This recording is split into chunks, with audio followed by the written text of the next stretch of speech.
Siamo in diretta sempre qui, Praglia, provincia di Padova, per le DOCG Wine Experience e siamo con un prodotto direi esclusivo.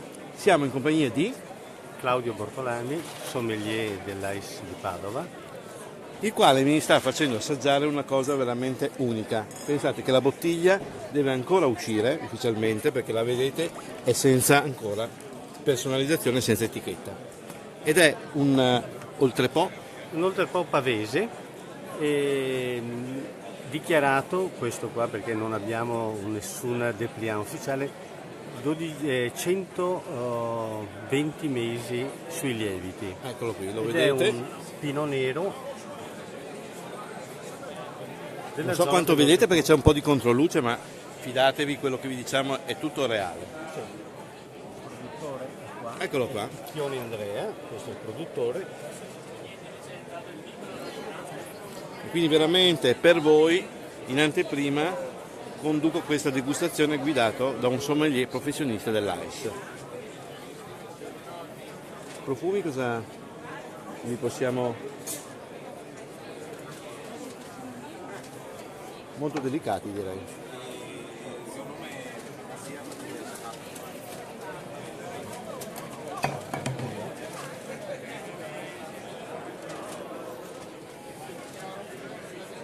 Profumi molto delicati, mi pare di sentire dei frutti rossi ancora abbastanza Freschi. pronunciati, sì, abbastanza freschi, nonostante il lungo invecchiamento. Una bella bollicina persistente, no? Perché comunque... Una bollicina persistente che corre anche lenta ed è indice della longevità dell'invecchiamento.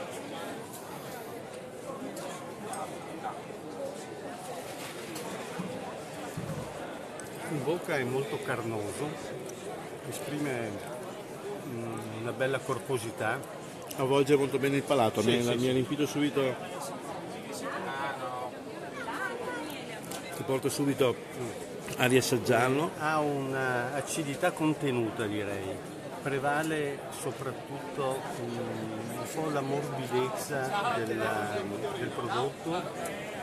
L'acidità è molto elegante e anche i profumi non sono molto equilibrati tra profumo e bocca. Quindi il nostro giudizio, almeno il mio, è quello comunque di provarlo, perché è un prodotto veramente che secondo me Quando entrerà va in mercato. quando entra nel mercato, oltrepo pavese, metodo classico. DOCG Ringraziamo molto per questa... col Pinot Nero.